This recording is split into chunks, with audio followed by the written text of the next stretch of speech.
KXVS, the voice of Stockton, live. The voice of Stockton at Stone Soup Studio. KXVS. This program does not reflect the views of KXVS management or KXVS, the voice of Stockton.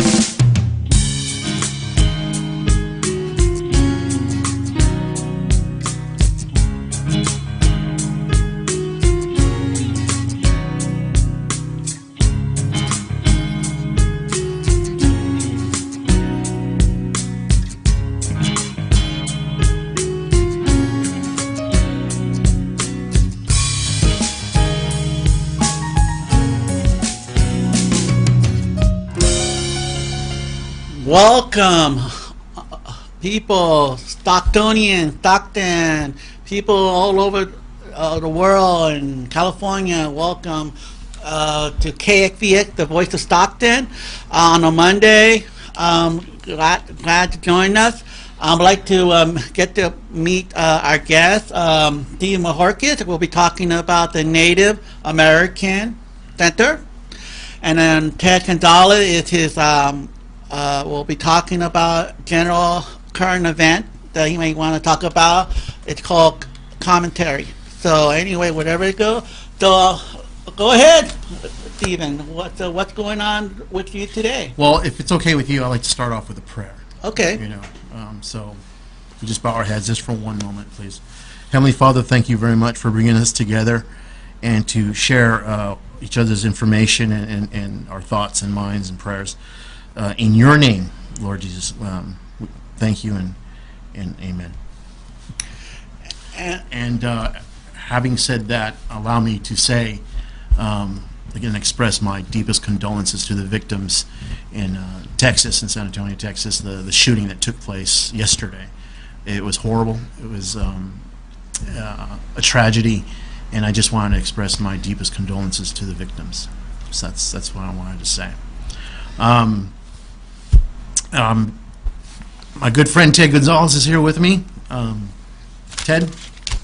Yes, I want to thank Doug Vigil in the Stockton, voice of Stockton, for giving us the opportunity to speak today. We're really proud to stand with the Native American and Mr. Stephen Bojorques on the Native American issues and the problems they face on a daily basis here in Stockton.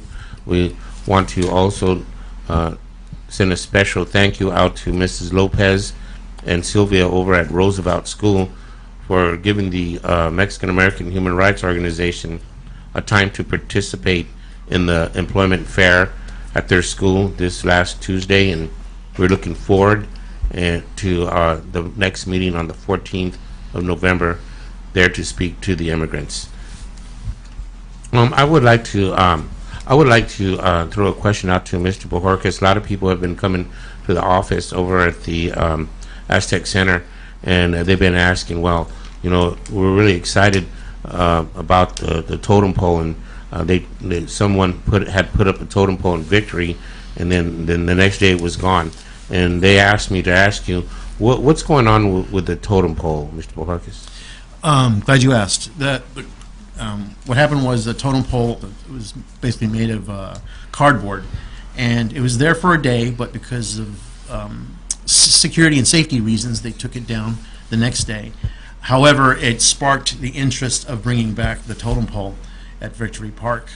About a week, literally 7 days later, I received a phone call from Christina Fugazi in regards to the totem pole issue, and she was going to meet with, or was about to meet with, the Arts Commission, and they were going to discuss that issue. So she invited me to the Arts Commission meeting, so I went, and I told them basically what had happened, the history, what took place with the totem pole.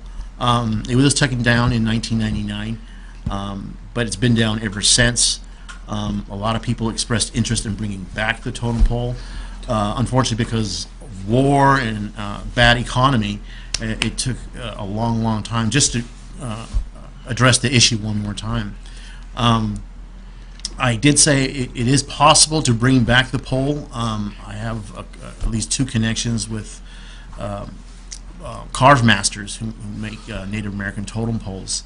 I am very familiar with the history and the traditions of the Native American culture, and of course the totem pole. So I'm trying to find a Native American, an authentic Native American who knows how to make Native American totem poles. So I'm trying to keep it authentic, is what I'm trying to do.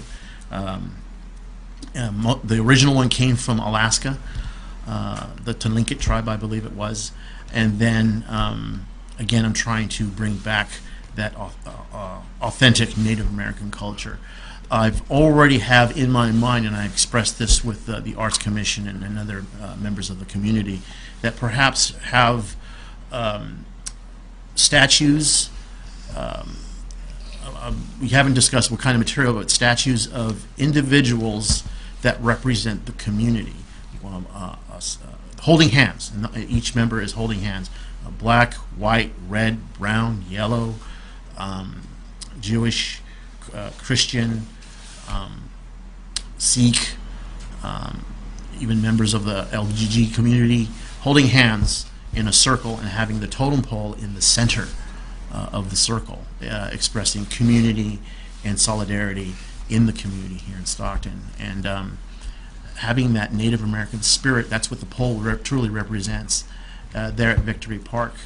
That's something really to see. And I'm really lobbying on that, and I'm pushing on that. It's going to take a minute. I'm trying to pull a rabbit out of a hat, but we are working on that issue. It's slowly but surely, but it's going to happen. So what you're saying that you're going to have a design Indian. To me, it'd be nice to have a Victory Park where Indian people will go and look and take picture of the totem pole. It could be a statue, like you said, a statue of an Indian royal tribe. Things like that. That I think my school, sometime at California School for the Deaf, have an Indian also with the bear, and he's going like that, ready to go to war. Whatever. It has some meaning to it, but it does. But it's really interesting how an Indian statue have the ability to bring a war in you. When you see a statue of an Indian, it could be nature, it could be it's a common, natural thing for anybody to go and take a picture in Victory Park, because Victory Park is a well-established community. They have the museum, they have they have tennis court, they have basketball court, they have baseball game going on, they have family event there. I mean, I think that is the prime location, besides the swimming pool, that's the sore eye for everybody for that case, to have that, you know what I mean? So Yeah. I do believe that. I love Indian culture. I like the design, I like the dream catcher. That'd be cool to be part of the totem pole, whatever it is. It's really wonderful. It's just an idea for you. Yeah. Hopefully you can come up with an art, a nice area so people could look at and relax and just think about where did America come from, and that's from a Native American. And also where America is going. Yeah. True. That's what really the totem pole represents, is the past, the first people of the country, but also the circle of the statue of people holding hands really truly reflects what we want to see in the future. Right. Solidarity, peace, And unity. unity. Put away the gun and let's work together and live together in peace. That's basically what I'm shooting for. The correct linguistic terminology we use is Native Americans. We use that terminology. It's more politically correct, and but that's basically what we're looking at right now. And again, it's going to take a minute to get that all organized and nice and legal, right? And have professionals put it up, so that way it's safe for the community. So that's basically what we're looking at. Are you going to be having, once that thing been posted up, are you going to have ceremonial powwow around that area if that decided? Because that's going to be a huge, tremendous new architect going to be right there. Right. Traditionally, what it was back in the day in 1999 when they were taking it down, I met with, I believe, Mr. Gallagher, who was the director at the time, Parks and Recreation, and they wanted to know from the American Indian movement, how does this work? How is it done in a traditional Native American manner? Of course, I was representing AIM at the time, and I said the best way, instead of cutting it in 4 pieces and throwing it in the levee, which was their original agenda, was to take cut it in the very base, and then take it down in one piece, Okay. and then place it on the truck, and then probably transfer to Fire Station 8, which is on 8th Street and I-5. If we do it, but before we do that, we always do a smudging ceremony. I'm notorious of doing that. Always doing the traditional way, smudging and blessing the totem pole. And of course, the Alaskan delegation was there. They drove all the way from Alaska. One was from San Francisco, and the rest of them came from, I think it was Dante, Alaska. Right. So they came to witness, and they were interested in the regalia, and they had their ceremony. So their ceremony came first, mine came second. I just did a smudging real quick, like very California style. And then after that was done, then I gave the signal, which was this. This is telling the construction workers and the engineers, you can now take down the pole. So in other words, you're making like a holy place, a sacred. Because I remember the moving wall. They had an Indian prayer. Mm-hmm. It was beautiful. I mean, oh my God, I was like so fascinated. I felt peace, very honored and very blessed, Right. And it really it's exciting, Right. And I did this the same. I blessed the wall in 2008. I did this. I did the blessing there, native style. But yeah, what they did this past year was wonderful. It was very beautiful, and they need to do that more often. Right. But again, that's just my humble opinion. But one thing I didn't know, I wasn't aware that Steve's dad was the co-founder of the Native American Center. Mm-hmm. So what made him decide to be in Stockton instead of Lodi or Lathrop? What's so unique about Stockton? Because you were born and raised, right? Right. You're a Stocktonian, right? Stocktonian. Okay. Right. So tell me about what was your dad from the past, and what was the future from and that point during that time period. Okay. Back in I was born in 1967, so June 29th. A lot of my father, when I was in the third grade, actually, and I believe it's 1974, 75, I believe it was, 73. I was 7 years old, third grade, and Pulliam School, Lincoln Road in El Dorado there. And I even remember my third grade teacher, Miss Tulio. God bless her. Anyway, I was having problems with math. Okay. Like everybody else. Oh yeah, right? Yeah. So my father, the third grade teacher, approached my father and says, he's having problems with math, and says, okay, is there a tutor center where my boy can go to? And remember, this is back in '73, right. And the politics was dramatically different back then. So yes, racism was very much alive and well, just as it is right now. Yeah, sure, you can go to a tutor center if you can afford it, like everything else. Right. And unfortunately, they didn't have tutor centers for minorities. That's the truth. They just So they call them a tutor center minority. Well, back in the day, have to understand this. It was back in '73, Well, I'm 74. offended right now. Well, now it was back then, sure, it's now. Right. So, okay. But back in the different country back Right. then, that they said that just wasn't available. Unless you have a suitcase full of money. Got it. Right. Yeah, that's So true. that's basically what it came down to. So there was really nothing for the poor, and of course the majority of the poor were blacks, Mexicans, Native Americans, Filipinos, Asians. And at that time, the new immigrants were the Vietnamese from the Vietnam War. Okay. So we had a lot of Vietnamese and Cambodian people coming into the country at the time, late '70s, early '80s. Right. So what happened was my father worked with Mrs. Tulio in trying to get connections with Stockton Unified School District to at least sponsor or get some money to have at least a classroom. And again, it all comes down to money. Right. They did offer what is called just one classroom, really. Of course, it's after hours, after 2 and 3, they can do that. And it's really the adult school over here, just down the street. There's a little building in the back. Okay. Okay.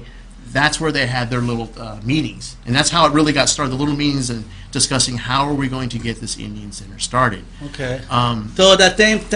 So in other words, the same Indian Center is behind the adult school, or they moved. They moved. Okay. They moved since then. A lot of changes happened. Perfect. Okay. I see. So after that, my father, Tony Anthony Victor Bojorques is his name, started that tutor center for the Native Americans. And then after that, he met with, actually what happened was my mother cooked a lot of food. She loves cooking, and made fried bread and sold fried bread as fundraisers. Oh, That's how we had to for books. Right. Okay. So again, it just we did the technology just wasn't there at the time, so we used books a lot. After that, Dale Fleming came into the picture, and Dale Fleming is a master Jedi when it comes to grant writing. He's very good at grant writing. Dale Fleming, that's not familiar. Have I heard of him? Did he part of the? He became the director of the Native American Indian Center. Yeah. Okay. Now I see. Okay. Yeah. He's the one that retired. He retired just recently. Yeah. Okay. He earned his stripe or his feathers. He really did, because him. I got to give credit to credit's due. Dale Fleming, Rosalinda, his wonderful wife, Caroline Wilson. What do you call it? Mrs. Schneider. These people really bent over backwards to help the Native Americans, to help my father get that started. So Dale Fleming, with your dad, you were like 3 years old? Oh, I was, what, 7? Oh, okay. I was 7 years old, you Okay. know, so and I was just, you know, and believe it or not, the kid I was playing with, his name is David Wilson Jr., and he was the chairman for many moons there at the Powwow Committee. Oh. So, which, by the way, that's that Indian center that my father started, the Native American Heritage Center that my father started, led to another committee called the Powwow Committee, and that's when we started having powwows. So they're two separate entities, but one led to another, and then it just started growing from there. So in other words, like a department of powwow director, Native Chairman. American Center for you, American Center for Right. art program, whatever. Right. But that's good. Dale ran the educational part. Education's huge for us, because that's Yeah. our way out of the ghettos and the reservations, is education. And Dale was in charge of the department. There were other directors, but Dale really Nail it. nailed it. He Okay. shot that flare in the air, you know. Did that with the grants, fundraisers, and of course, there was, from there, started the Powwow Committee. Okay. Separate, and that just grew and grew and grew and got bigger and bigger. Wow, and bigger. that's pretty So, interesting. That's yeah. like a history of their how it became involved. Right. That's why Stockton today has the Stockton Powwow at UOP. Okay. You know, because we were moving from school to school in Stockton Unified School District. One at first at Edison for the longest time, and then at Stagg High School, and then finally we actually made that connection with the University of Pacific. We invited them in, and they invited us to come, and we've been having it at the University of Pacific ever since. So in other words, when everything that the multiple culture event come, they invite you Yeah. for that multiple culture. It's open to the public. The powwow is always open to the public. Doesn't matter if you're black, white, red, brown, yellow, Right. Democrat or Republican. It doesn't. No, we don't care. Yeah. What we do care about is that there's no drugs allowed. There's no gangs. There's no alcohol. Okay, so we keep it traditional. I know I do. I'm a gourd dancer myself, so we do the ceremonies there, and we keep that traditional alive. Let me ask you, how long did it take you to do the traditional dance? Did it take like an hour or 15 minutes? The gourd dance you're referring Yeah. to? The gourd dance is really, I have to start from the beginning with that one. It all really started way back in the day with the Kiowa tribe, okay? And basically it was a war between the tribes. This is before Columbus, okay? Okay. What happened was this warrior got separated from his unit, okay? And he lost his weapons and his shield, and he was half dead. He was about to expire. Well, what happened was he heard this beautiful music on the other side of this hill. So he got enough energy to crawl, to the other side, and when he looked on the other side, he saw a wolf, a red wolf, dancing the gourd dance in the ceremony, Right. and singing these songs. Oh. And then he watched, and then the wolf stopped, turned, and looked. He noticed he was being watched, Okay. and he called over, "Come, come, come!" And so the warrior made his way down there, and he taught him these songs and these dances. That's amazing. A lot of people probably are not aware because they see them dancing and they don't know what they mean. Right. And just hearing this it's an overwhelming it's an overwhelming thing that happened Yeah. to a person that close to dying and hear a call and a dance and keep that tradition going. Right. That's awesome. Right. And, So just to hold that on hold, what's going on with you with the sunglasses? Is the light too bright or what? No, I was walking down the street and somebody said, "Who's that? Steve Bojorques?" I said, "Yeah, that's me." And caught something under my eye. I just couldn't see it too good, so I'm wearing glasses today, so that way you won't see my eye. It's kind of got like a little bump on the right side. So other than that, we're feeling really good. We're really proud to be here with Doug Vigil and Stephen Bojorques, and we're really proud of all those people who were involved with the powwow at the University of Pacific. And it just amazes me every year how colorful it has become. And a lot of my friends are even participating. They're going now, and Mr. Antuna says that he participated, he danced, and he's part Navajo. So I'm proud of that, because it goes to prove that the Native Americans are here in Stockton, and they're proud people. And but there's still a lot of work to be done. There's homelessness, there's alcoholism and drug, and it's good to know that there's a Native American community center where they can go and get help. Besides, over at the Aztec Center, where Mr. Bojorques is most of the time, he can also help them there too. So we're working on helping the Native American with employment, finding jobs, and domestic violence and different programs. But it's Mr. Bojorques who's been the point man, and we also appreciate City Councilwoman Christina Fugazi, who brought to the attention the totem pole that needs to be replaced. Right. And we're currently searching for a Native American to help rebuild or build a new totem pole so we can have that back, because it's we miss it over there at the Victory Park. It's part of Stockton, Right. and the Native American community is part of Stockton as well. So between you two, can you answer this? But for those people who might not know, what's the difference between the Aztec Center and American Native Center? They're two different organizations, right? Right, But right. who works in what? Mr. Gonzales, he focuses on farm workers. Okay. I think that's the biggest difference, is that he helps teach them how to speak English, Right. and understand English. Advises them of their civil rights, especially with this immigration thing that's flying around with Trump. Oh, yeah. So Mr. Gonzales is critical in helping farm workers with their civil rights, and also help them with the language, teaching them how to speak English. Also allows them to get better jobs, Right. so they Okay. don't have to work in the fields. They can actually work in the warehouses and out here, and it gets them motivated and gets them out of poverty, really. Also, with there's domestic disputes, out there in the farm workers territory as well. Right. So he helps them with that as well. So he helps them with jobs and so forth. So there are similarities between the two. It's just that he's addressing one arena and I'm addressing another. Okay. That's really the only difference. All right. So Mr. Ted, as far as would you like to, besides the Native American, what also other programs do you provide that are not? There's a different program that's up to There date sure or is. what? There sure is a lot of.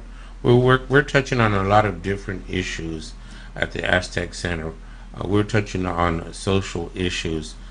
The last time I was here, well, I just want to stop for a second, and I want to throw a shout out to all my friends and neighbors in Normandy Village, in North Stockton, as well as South Stockton and the Kennedy Community Center.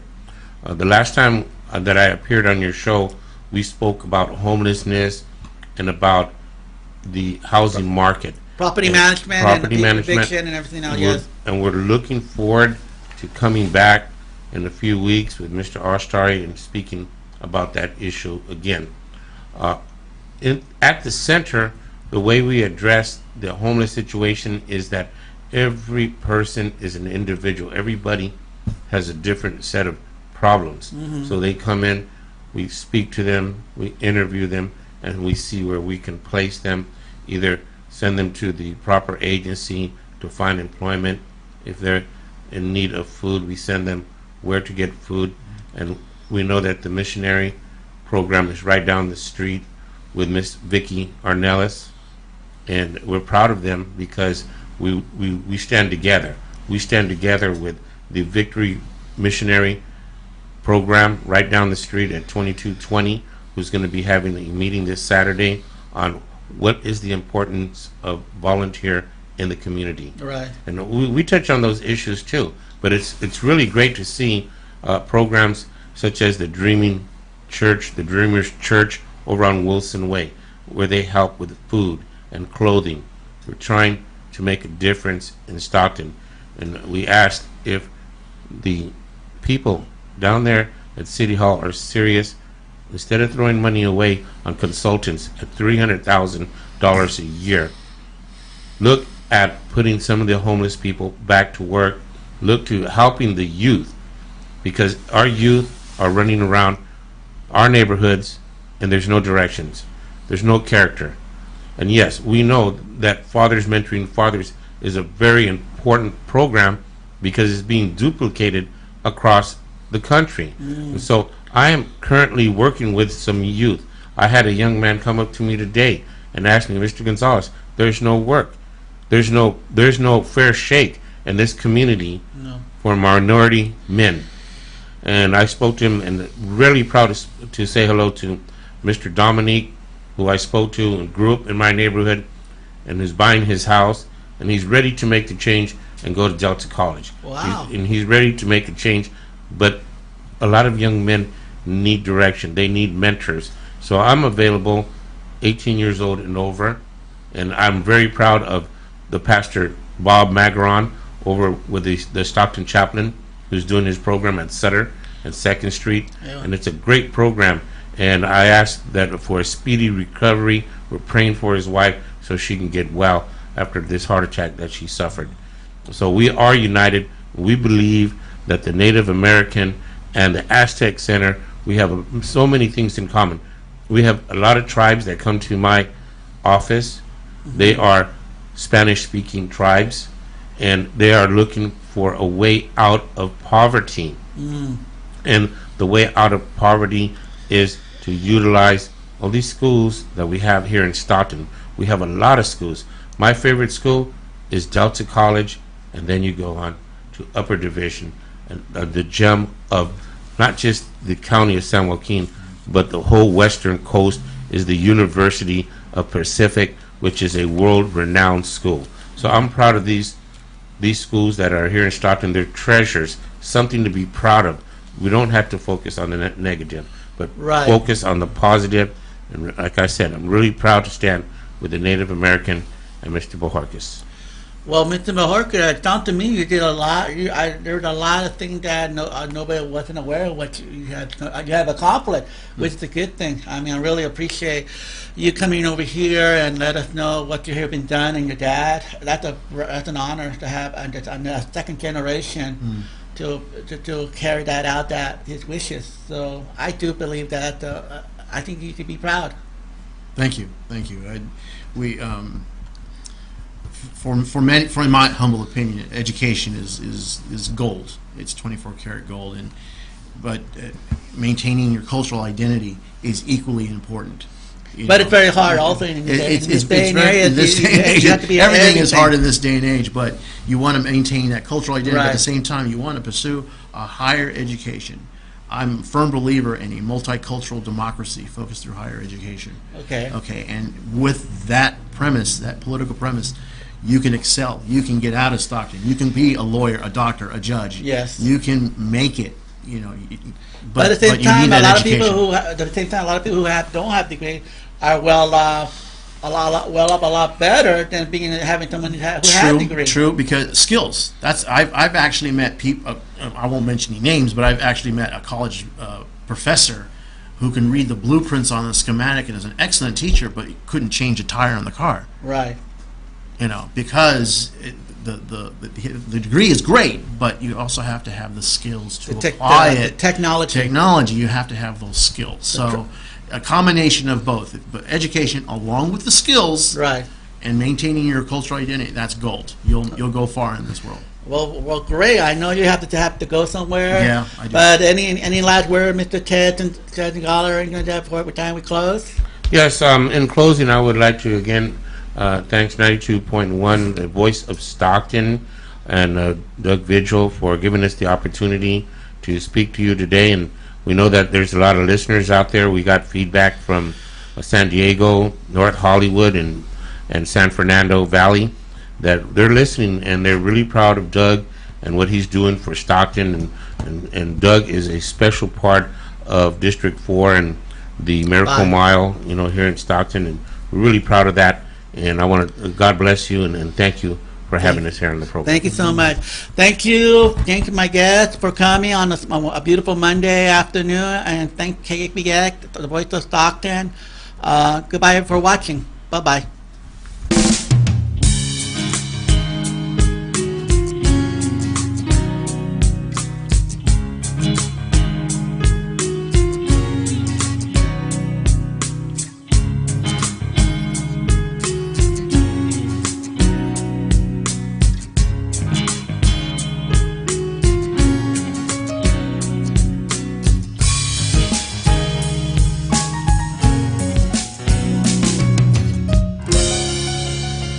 KXVS, the voice of Stockton live. The voice of Stockton at Stone Soup Studio.